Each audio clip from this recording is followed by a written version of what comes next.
Finalmente llegamos a los últimos duelos del torneo después de que muchos cayeron víctimas de los juegos oscuros de la personalidad malvada de Marik, o Melvin para los compas. Everybody's been expecting me to duel Marik, not his imaginary childhood buddy Melvin. Cuando parecía que íbamos a llegar al clímax de Ciudad Batallas, el estudio de animación dijo, Nel. Así que antes de eso nos metieron un arco de relleno que, aunque me pareció entretenido, siento que quizá hubiera sido mejor colocarlo en otra parte del anime, ya que desvió abruptamente la trama. Pero bueno, ahora sí llegó el momento de los últimos duelos. Por fin conoceríamos quién se convertiría en el campeón de Ciudad Batallas y en el rey de los duelos.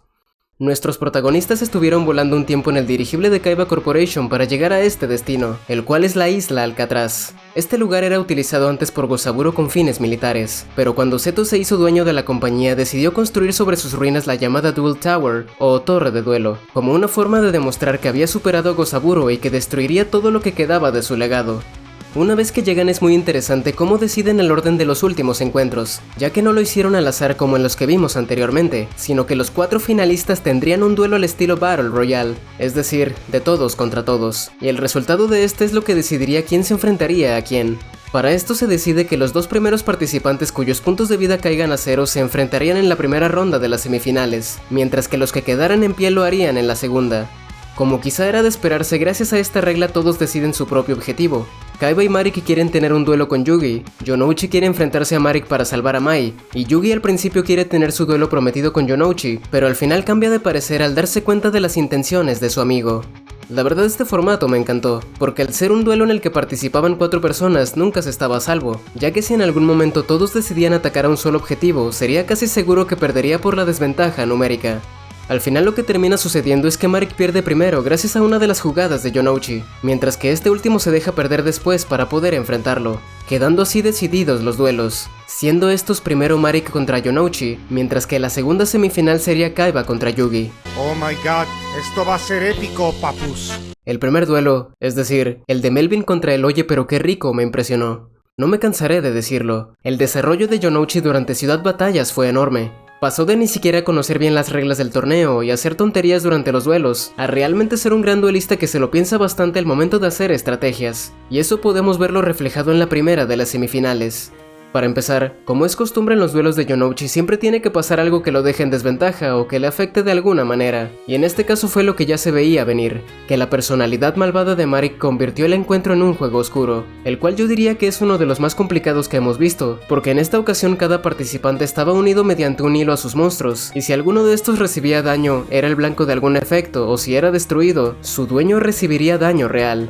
En todo momento vemos serio a Yonouchi, porque su objetivo desde que Mai perdió su duelo era vencer a Marik a toda costa para poder salvarla, y gracias a todo lo que aprendió durante Ciudad Batallas pudo plantarle cara a Marik como nadie esperaba. De hecho, técnicamente Yonouchi sí ganó el duelo, pero gracias al tipo de encuentro que estaban teniendo no pudo lograr su objetivo. A lo que me refiero con esto es que en un punto Melvin logra invocar a su dios egipcio, es decir, el dragón alado de Ra, y al hacerlo nos muestra un efecto que no habíamos visto en episodios anteriores a este.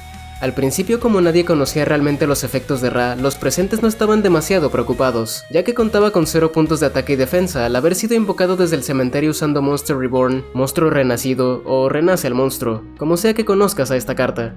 Así que los presentes pensaban que no era una amenaza, pero entonces Marik revela uno de los efectos más aterradores de Ra. Puede transformarse en un fénix y arrasar con todos los monstruos del rival.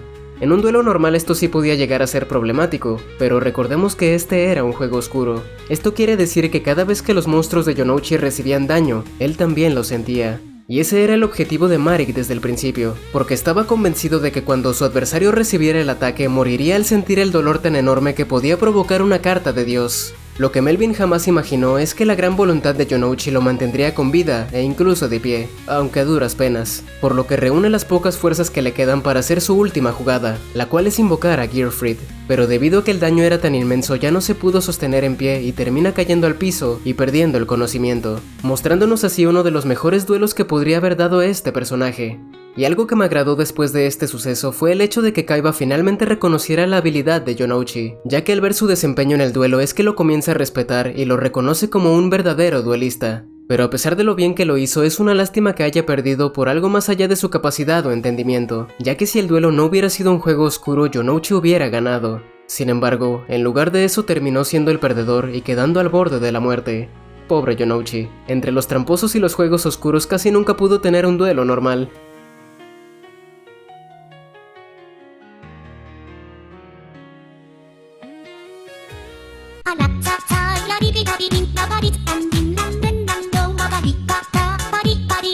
Después de que Yonouchi estuviera a punto de morir, el faraón pierde toda la motivación porque piensa que todo fue su culpa. Pero gracias a que Ishizu le había dado con anterioridad su collar del milenio, este objeto le muestra una visión del futuro en la que se ven a Yugi y a Yonouchi teniendo su duelo prometido. Esto le da esperanza, por lo que se decide a continuar con los duelos que le queden en el torneo.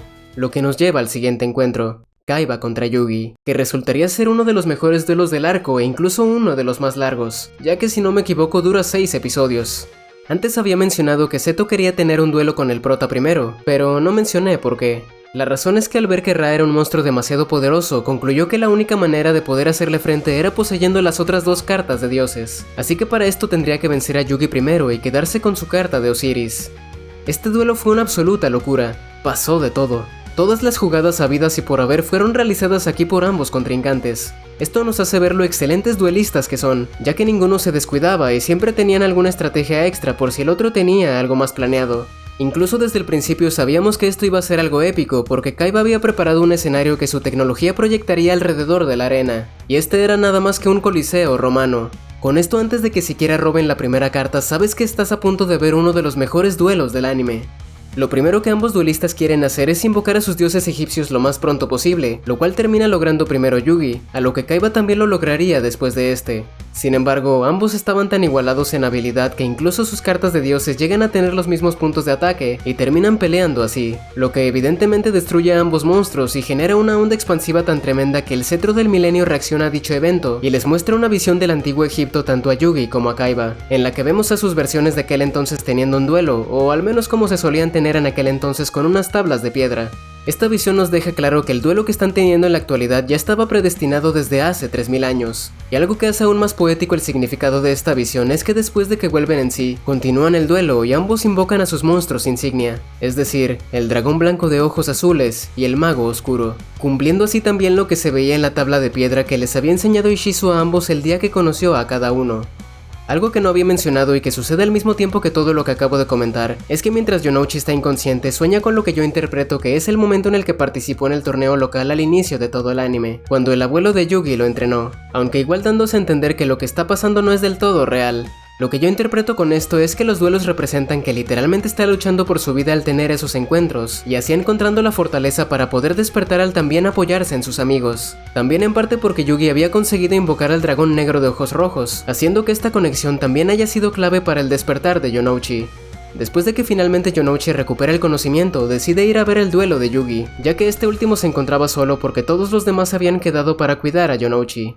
Después de muchísimos turnos el duelo llega a su final, resultando Yugi como el vencedor, y según el protagonista le explica a Kaiba, esto sucedió así porque a pesar de que tuviera la mejor estrategia existente, no había forma de que ganara. Mientras siguiera aferrándose al odio y tratara de borrar su pasado, nunca tendría una verdadera victoria. Algo que incluso vimos en el arco de Noah, porque Seto estaba obsesionado con querer superar y olvidar a Gozaburo. Y Yugi sí consigue ganar porque él tiene el apoyo de sus amigos y además se acepta el pasado, y hasta lo abraza, porque esto es lo que define tanto nuestro presente como nuestro futuro. Al final todos somos producto de nuestro pasado, tanto por las experiencias que hemos vivido como por las decisiones que hemos tomado. Intentar borrarlo no soluciona nada, pero sí el aprender de él.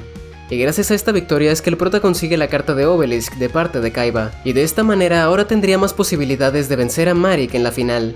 Sin embargo, antes de que este último duelo ocurra, Yonouchi reta un duelo a Kaiba para decidir al tercer lugar del torneo. Al principio el joven empresario no le convence la idea de tener un duelo contra alguien como Yonouchi, pero al final termina aceptando. Este duelo no siento que sea tan entretenido o que pasen cosas tan relevantes como en los demás, pero al menos lo que nos deja es que gracias a que el amigo de Yugi ha mejorado bastante, puede tener un duelo con Kaiba sin perder tan rápido, e incluso lo hace sudar en un par de ocasiones. Pero a pesar de todos sus esfuerzos termina perdiendo.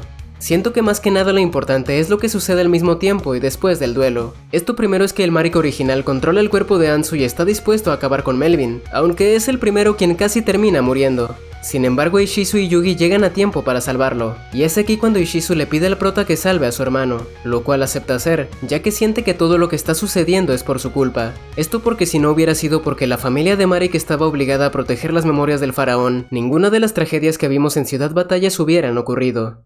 Esto nos lleva al último duelo del torneo, Yugi contra Marik.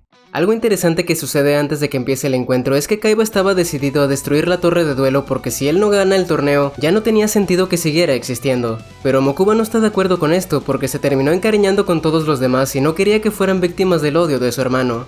Después de esta plática entre hermanos, Kaiba se decide a ir a ver el duelo e incluso le da una carta a Yugi que mejoraría sus probabilidades de ganar, siendo esta Fiend's Sanctuary. Como era de esperar, la personalidad malvada de Marik convierte el duelo en un juego oscuro, pero esta vez no se jugarían únicamente el torneo. Lo que estaba en riesgo eran las personalidades originales de ambos duelistas. Esto quiere decir que conforme alguno fuera perdiendo puntos de vida, su otra personalidad iría siendo devorada poco a poco por la oscuridad, o al menos eso fue lo que yo entendí. Y creo que justamente eso es lo que hace tan interesante este duelo. A diferencia de los anteriores, aquí Yugi no solo tenía que ganar, también tenía que encontrar la forma de salvar al verdadero Marik. Si perdía, su propia personalidad desaparecería, pero si ganaba también terminaría condenando a la persona que precisamente quería rescatar. Era prácticamente un problema sin solución, y eso hace que durante casi todo el encuentro el faraón dude constantemente de cada decisión que toma, porque por más vueltas que le daba no encontraba una forma en la que todos pudieran salir con vida. El duelo comienza bastante parejo, incluso Yugi consigue invocar a Osiris, aunque Marik termina neutralizando la jugada y destruyendo al dios egipcio. Aún así logra mantenerse en pie e incluso invocar a Obelisk gracias a la carta que Kaiba le había entregado antes del encuentro. A partir de aquí el duelo se convierte en una constante lucha por sobrevivir. Marik invoca una y otra vez al dragón al lado de Ra y va mostrando prácticamente todos sus efectos, mientras Yugi intenta resistir como puede y busca desesperadamente una forma de ganar sin sacrificar al verdadero Marik. La solución termina llegando desde donde menos lo esperaba. Rishid recupera la conciencia después de que el Marik original lograra contactar con él, y se dirige hacia la torre de duelo. Cuando finalmente llega, consigue hacer que el verdadero Marik vuelva a tomar el control de su cuerpo. En ese momento quien pasa a estar en peligro ya no es el Marik original, sino Melvin. Y es aquí donde llega el momento clave del duelo. En lugar de seguir peleando, Marik decide rendirse voluntariamente. Levanta su disco de duelo y acepta la derrota para que sea su personalidad malvada la que desaparezca para siempre. Por lo que al final Yugi consigue exactamente lo que buscaba desde el principio: derrotar a Melvin sin tener que sacrificar al verdadero Marik.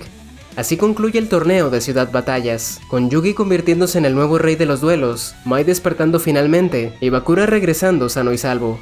El arco termina con Kaiba destruyendo la torre de duelo y de esta manera dejando atrás todo el legado de Gozaburo, por lo que decide mirar hacia el futuro y partir hacia Estados Unidos junto con Mokuba para de esta manera construir más parques de Kaiba Land y expandir su franquicia alrededor del mundo. Pero Kaiba no sería el único que seguiría adelante, ya que Otogi también decide partir hacia el mismo país para no quedarse atrás, porque quiere también extender su propia marca, es decir, la de Dungeon Dice Monsters, por lo que se despide de todos y sigue su propio camino. Y también Mai, aunque de ella no se nos dan detalles de hacia dónde se dirige o cuáles son sus planes. Pero Ciudad Batallas no ha terminado para Yugi y Yonouchi, ya que todavía falta que tengan su encuentro que habían prometido desde el inicio del torneo, por lo que un día se levantan bastante temprano y se dirigen a enfrentarse en un duelo que no vemos, pero que podemos imaginar que fue increíble y que ambos dieron todo de sí. Algo que me gustó de esta segunda parte de Ciudad Batallas es que de cierta forma dieron continuidad al arco de Noah, al mencionar unos cuantos sucesos que ocurrieron en este, o al hacer que los personajes comenten algunas cosas que vivieron en el mundo virtual, y no hacen como si no hubiera pasado nada, como es el caso de la gran mayoría de los rellenos que vemos en animes. Como por ejemplo, a lo largo de los episodios Mokuba recuerda a Noah, o al final cuando están intentando escapar de la isla dicen que los motores del dirigible no funcionan, ya que se habían estropeado cuando escaparon de la base submarina, y Gozaburo los había atacado al adoptar una forma de fuego. Y solo como aclaración, estos detalles me gustan por lo que mencioné en el video del arco de Noah, y eso es que los animes de Yu-Gi-Oh tienen su propia continuidad alejada de los mangas, por lo que teniendo eso en cuenta siento que hacer eso está bien. Sin embargo, ya si hablamos de otros animes como por ejemplo Naruto, en los que la idea es adaptar lo más fielmente posible las historias de sus mangas, bueno, ahí la cosa ya cambia bastante. Ciudad Batallas es un arco extenso que te acompaña durante muchos episodios, ya que si no me equivoco al completo termina siendo uno de los más largos de este anime, teniendo un total de casi 70 episodios, si es que no me equivoco con los cálculos. Esto claro sin tomar en cuenta el de Noah, que hizo que el arco terminara siendo interrumpido y partido en dos. Pero sin duda es uno de los mejores de todo Yu-Gi-Oh si juntamos ambas partes, y definitivamente es el más emblemático gracias a personajes como Marik y los cazadores raros, y a los duelos mortales que termina teniendo Yugi. O bueno, los duelos que te mandaban al reino de las sombras, si es que viste la versión de 4Kids. Ciudad Batallas es un arco que incluso muchos años después de que lo vi por primera vez aún sigo recordando con cariño y no me canso de verlo. Sin embargo, esto aún no termina. Todavía nos quedan unos cuantos arcos más, por lo que todavía queda Yu-Gi-Oh para rato. Así que veamos qué aventuras le deparan a Yugi y a sus amigos en los próximos episodios. Porque si algo ha demostrado Yu-Gi-Oh hasta ahora es que siempre encuentra una forma de sorprenderte.